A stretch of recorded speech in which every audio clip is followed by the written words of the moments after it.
Hey everybody, it's Tony with Big T Bariatric, and I'm back at you with another video. And today we're going to do a clip from my 600 pound life. In the video, there's a guy named Chuck who gets weight loss surgery, and even after losing the weight, his wife decides to divorce him. So this is going to be very interesting. It's going to be packed full of drama and fireworks. So we're going to see what happens. Let's get into it right away. All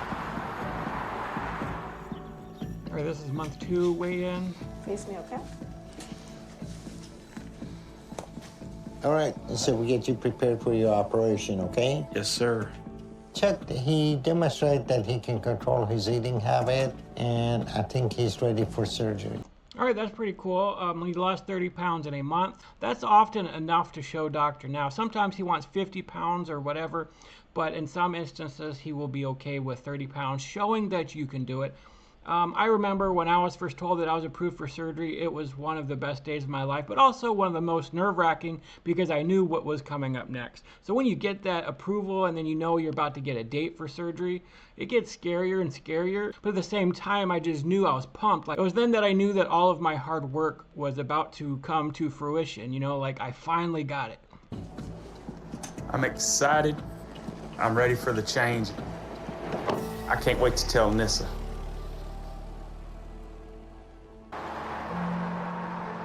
You be good today for Daddy?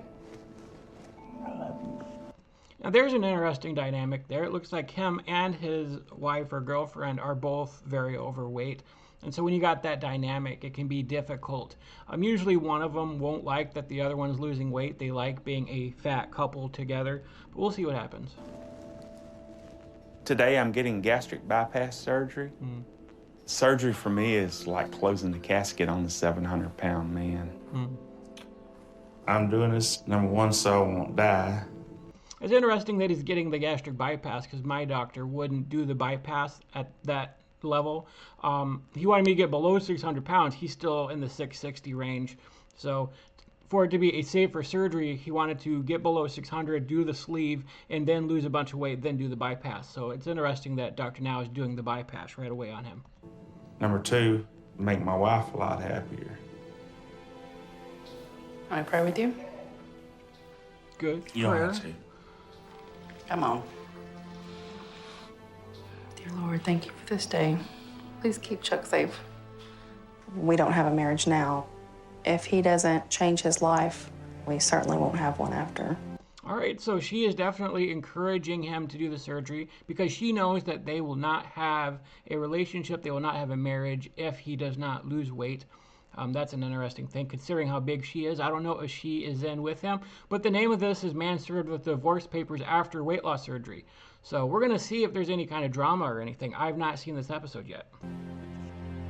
Surgery is probably the last thing that can help me, and if it fails, then I'm a failure. Surgery should often be the last course of action. I say that many times on my channel. It should not be the first choice that you go to. If you cannot lose weight and you're getting to that dangerous point, then consider surgery. That's just my opinion. I feel like this is my last chance at life. I'm not some punk that wants to lay around in the house and not go to work. I want to do what I'm... I can't tell you, like, it's bringing back memories. Wheeling him into the surgery room, like, I just remember that. I was so anxious. Then when they moved me onto the operating table, I was so terrified. But I was excited at the same time because they gave me a little bit of drugs to help calm me down. It's just bringing back some memories. supposed to do and provide. That's the reason he's doing it right there. I'm ready to go. Yep. Chuck's surgery is gonna be gastric bypass.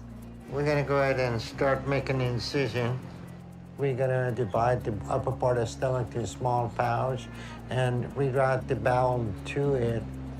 I don't know if I should ever make a video or maybe even share a picture of the incisions that I have on my abdomen. You guys probably don't want to see that, but it's very interesting how many incisions they do. The stomach that we're gonna create for Chuck is gonna be 2 to 4 ounces, and he won't be able to eat more than that.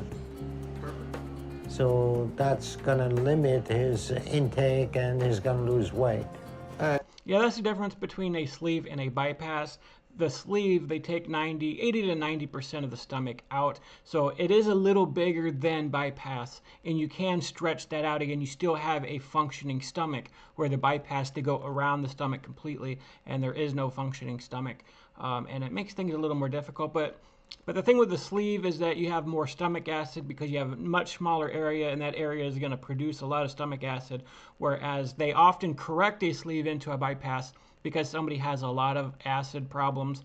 And so the only way to prevent that and to prevent the acid, because you're not going to need it when you have a bypass.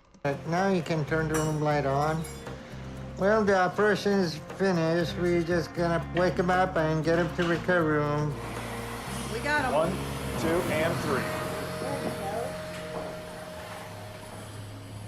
You did very, very well. I remember waking up in the recovery room wondering how I got in there. Sore. Hi, son. Hi, Daddy. I remember when I went to the recovery room too, they were giving me Dilaudid, and I was asking for more because it just didn't seem to be enough. I was in so much pain, groggy, in so much pain. I didn't want to wake up from anesthesia. I mean, I was waking up, but I was like, this is too much pain. I need some more, and they kind of maxed me out on it. I love you, boy.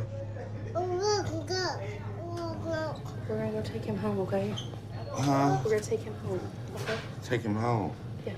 You leaving me? You're gonna be fine. Some wife you are. Marvin Charles. Let's go ahead and go. Marvin. Yeah. Go. Let's get out of here. You leave my wallet, son. Catch a cab to Beaumont. Marvin Charles, I'm picking you up. Don't be over. I mean, I understand when you have a kid, right? Like, I spent 4 days in the hospital by myself. Nobody came to visit me. It was a little frustrating, but I wouldn't have treated my wife like that because I know she has to put the kid first. She has to take the kid home, whatever. It's difficult to stay there in the hospital. And when you're in that state, you're going to be laying there. You're going to be wanting to sleep most of the day anyways. So I think he's probably just being a little grump here, probably in a lot of pain, doesn't want to be alone, but I don't know. Dear, I'll call you tomorrow. Don't even call me. Wow. I'm sure he's scared. Doesn't want to be by himself. You know, to him, he's just taking a nap. He doesn't realize the whole day's passed and how much of a handful Nate is, and he just doesn't understand. Yeah, that's one of the things too, is when I woke up, it was hours later, and it was dark outside already, and my surgery was at like 11 or 12. So you don't really realize how much time passes. I didn't even notice it was dark out until they wheeled me up to my room where I was going to stay. But yeah, he probably doesn't know how long she's been there, and he's in pain. I'm not trying to defend him. He still shouldn't have treated his wife that way. What we can do is we can walk, sit down, walk, sit down. Yeah, that'll work. I feel bad about last night and what I said. I told her to get the heck out of here because I was in pain. Sit down. She worked very hard to help me get the surgery and to help me get through it. Slow that breathing down, okay? Deep breaths into the nose. That's something else that was hard for me to do and why I stayed in the hospital 4 days. A lot of the times they'll let you go home the next day, so they're only there for a day. I stayed for 4 days because of that, getting up and walking. They want you to walk, and I was in so much pain. If you can imagine having incisions here at your upper abdomen, and then when you stand up, all of your belly weight is pulling down on those incisions. And so it was very, very painful for me, and I didn't feel like I was in a good enough place to go home. I love that girl. Yeah, they make you get up and walk I got it. that day, like hours after surgery. I'm not worried about food. I could care less about food. My focus is on my family and my wife. That's it. I know I owe her an apology. Yeah, they gave me more food, like right after surgery than what he had on his plate. Like I had a thing of grits and not grits, but I think cream of wheat and a Jell-O and eggs, and like there was a lot more on my plate. Hello. Baby, I'm sorry. Baby, I'm sorry. Things are gonna be a lot different, a lot better. I love you.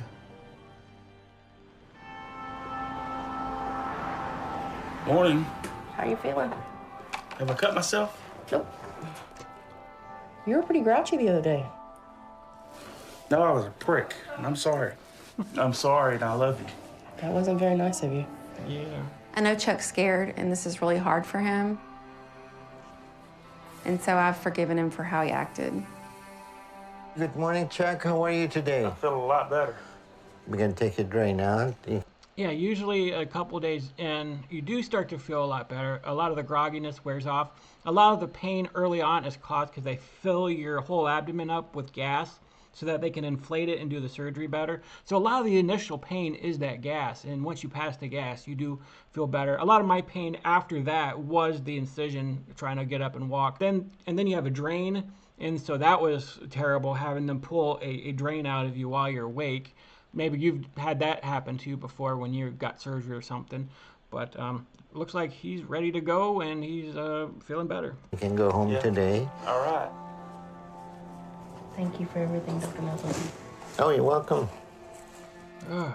Biggest challenge for Memories. Chuck is going to be to get him to stick with the program and stick with the diet. He seems to be a person that he doesn't follow the rules. Earlier, I talked to his wife.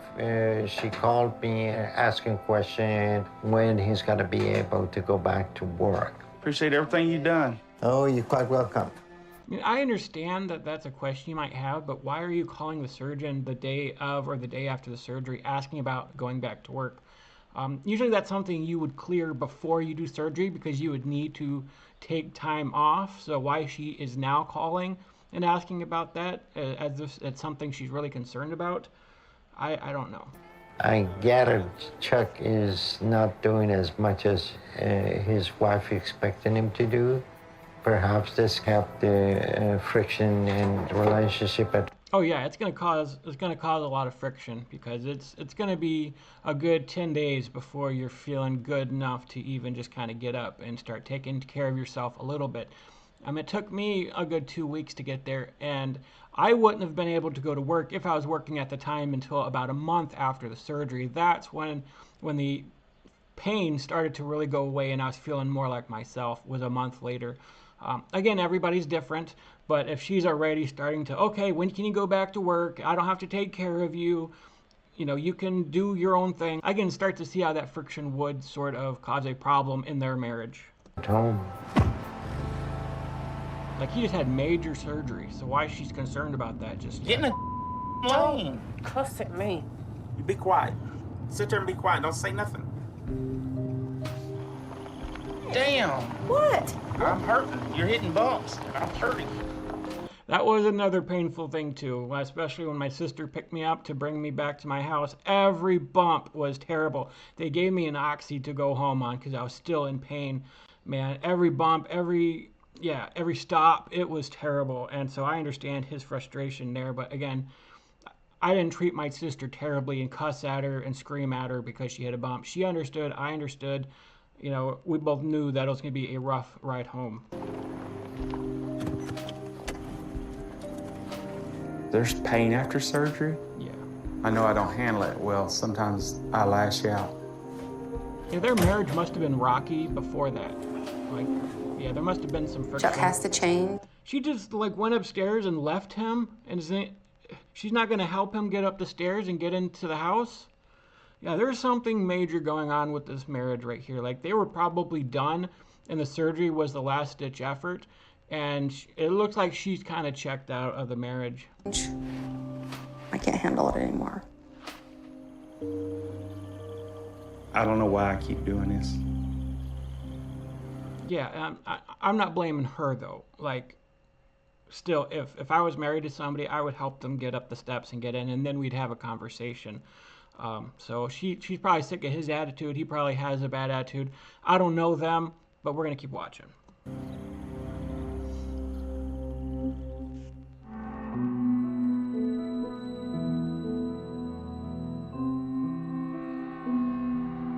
All right, 171 pounds since surgery. That is awesome. That is some good weight loss right there. We're headed to pick this up from work. Yeah, we had an argument this morning. Just went bad from there. I don't even really want to talk about it.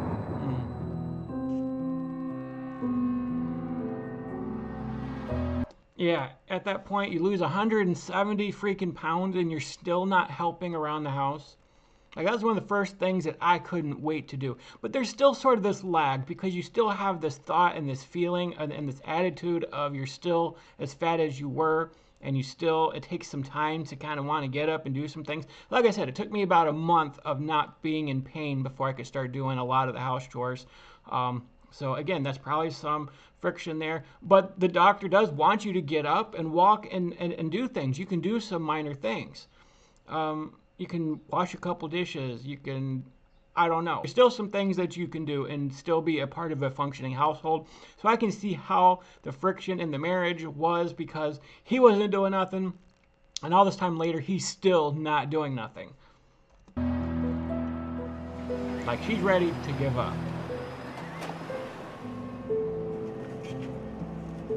How you doing, baby? Look, I want you to listen to me. I love you very much with all my heart. Wow. Just give me a chance. Let's work this out. Look at me, please. No, Is this just all about money?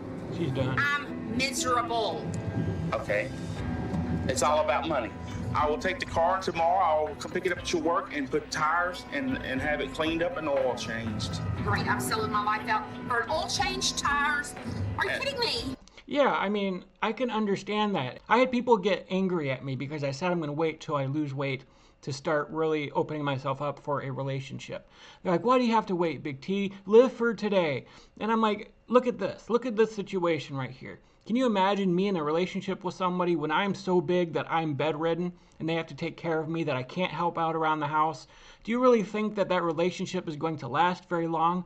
Clearly not. This is exactly what happens in those types of relationships. Either you have two fat people who are really struggling to do anything and they can stay fat together, but most of the time you have one person doing everything around the house, working, cooking, cleaning, shopping, taking care of you, doing all those things consistently. And that's the burden that I was putting on my family, that I woke up to and realized that I needed to get up and do these things by myself. I couldn't do them just yet, but I couldn't wait to get up and consistently do things. Now I clean up around the house, I vacuum, I cook for myself, I do all these things that I couldn't do before, and I was anxious to do it. Like, I was excited to get up and do those things. So this is exactly why I decided to wait to get into a relationship, because it's not easy to be in a relationship where one person is doing all of it and the other person has this mindset where they don't want to do anything.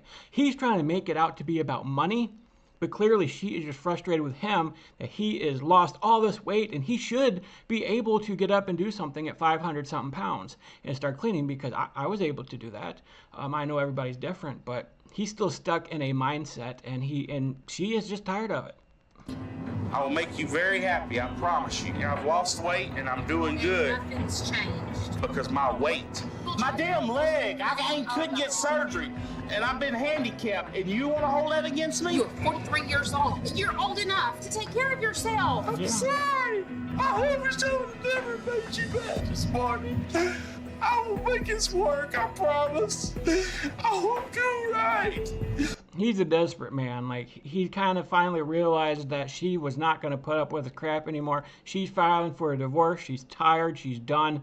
And he is crying, and he doesn't want to lose her, because probably in his mind, it's more about losing his caretaker. Like, who's going to clean now? Who's going to take care of the house now? Who's going to work and make the money now? He doesn't want to do it. So, I mean, yeah, she is done, and he is desperate not to lose his caretaker. I don't need to lose my family because I'm going to go down. Charles, that is your problem. I cannot be the reason you live. I can't be the reason you die. I can't be the reason you lose weight or the reason you gain weight. I can't be the reason, okay? I can't. Period. Please don't do me this way. Please. I don't know if there's any hope for this relationship or not. The only thing that he can do is keep losing weight and then change his ways. I don't know what that's going to look like. Is she going to still live in the house? Is she really done and moving out? But they have a child together, so at some point they're going to see each other. He can make a revenge story out of this, lose the weight, look better, start doing better, and he might meet somebody else. She might take him back. I don't know what's going to happen, but this should be a wake-up call for him. I mean, it sounds like he got weight loss surgery for her to begin with, that he wasn't really motivated any other way except not to lose her, but he's still being lazy around the house. If we get this divorce, I can't go on because I don't have insurance. I won't be able to go to the doctor like I need to. I'm not gonna be able to get my lymphedema fixed. I'm not gonna be able to get my... But at the same time, too, like, I feel a little sympathetic towards him. Like, I understand, like, he needed to get up and do things. When you get married for better or for worse, right? Like, that is what when you marry somebody that, even when they're sick, even when they're struggling, this is just a difficult situation all around. My skin removed. I don't have nobody to take care of me. She don't care. She does not care. I love that baby. Stop thinking about him. She shouldn't let me go like this. I don't want to be alone. I got no reason to go on living. Wow, yeah, this is a very difficult situation. He said, you know, she's not thinking about the kid. I think she is thinking about the kid. She took the kid with him. I can't comment on how good or bad of a parent he is, but we've covered this many times on this channel. When you're that big, you cannot be a good parent. He is apparently not taking care of what he's supposed to be taking care of, and that includes having a kid that young. He's not able to be the person that he needs to be, the husband, the father, the anything. This is what obesity does to you. So when the fat activists talk about it's okay to be fat, like, see how it destroys relationships. It destroys relationships. He's older. She's older. Like, you get to a point where you get sick of it because you keep getting bigger and bigger to the point that you cannot do anything around the house. You just can't. It destroys relationships. It prevents you from being a good parent. And it's devastating all around. Yeah, that's the end. Wow. Wow. That is just some crazy stuff. Crazy, crazy.